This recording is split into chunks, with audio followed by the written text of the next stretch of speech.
Okay, I just got home a little while ago. Beautiful day.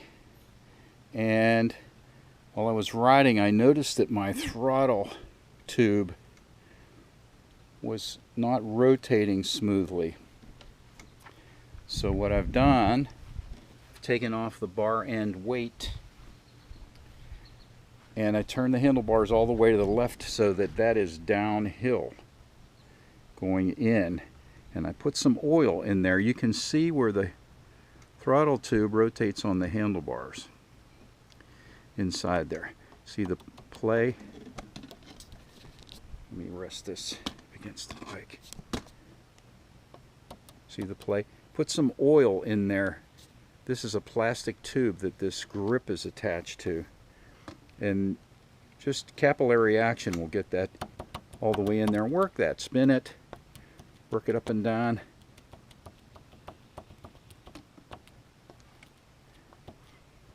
You can see how much the plastic throttle tube under this grip has worn. See all the play? Okay, that's the position the rider is usually holding on, and it's grinding, all right?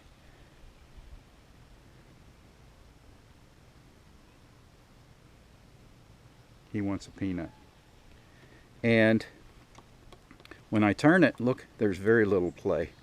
So it is worn in an elliptical shape. But anyway, put some oil in there and work it in before you put the bar end weight back on.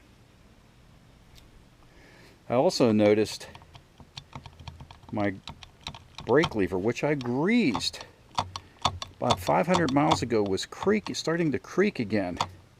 So what I did was I put some of that fine machinery oil on the pivot and on the end of this screw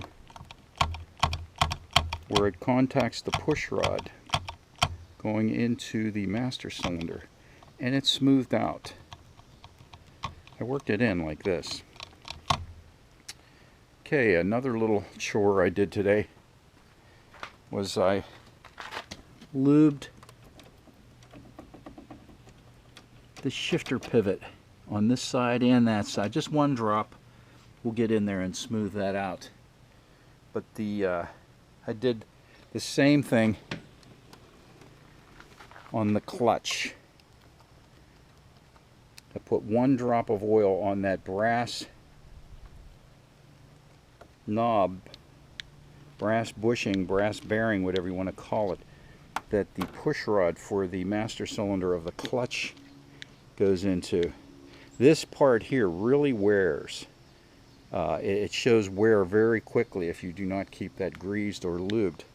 But this didn't show any signs of creaking or anything today, but I put some oil on it anyway because I greased them a few weeks ago. I made a video, it's on YouTube. But I could feel the difference just by putting a little bit of oil on that and right there and on the lower part and working it in. I could feel that it's smoothed out. The reason for the video.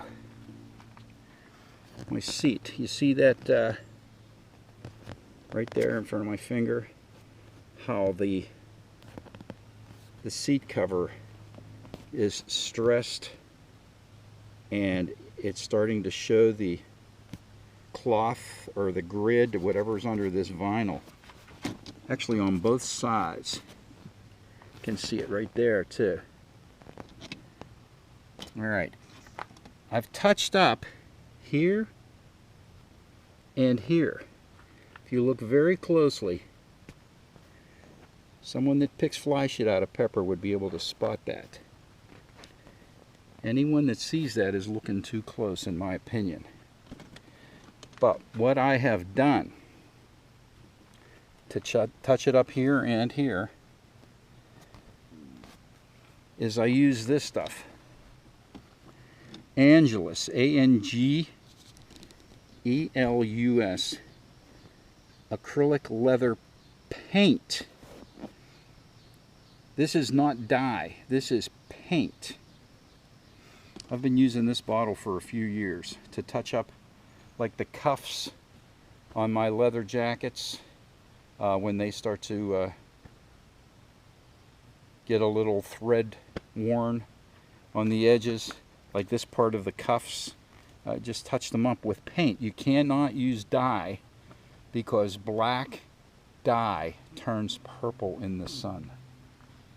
If I'd have thought about it, I would have had one of my tank bags out here to show you how the cloth on either side of a tank bag zipper, because it's in the sun, it turns purple because it's dyed. Anyway, I'm going to show you how I touch these up. You can use a Q-tip, but these paint cans, these paint bottles of leather paint have a little brush in them, like they were, like you would see with fingernail polish. But here, I'm going to touch this up.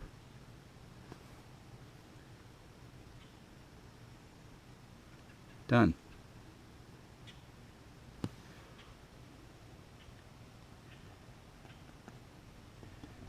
That bottle's almost empty. Let me get my camera to steady up here against the bike.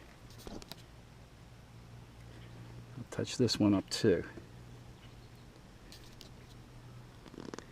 Right there.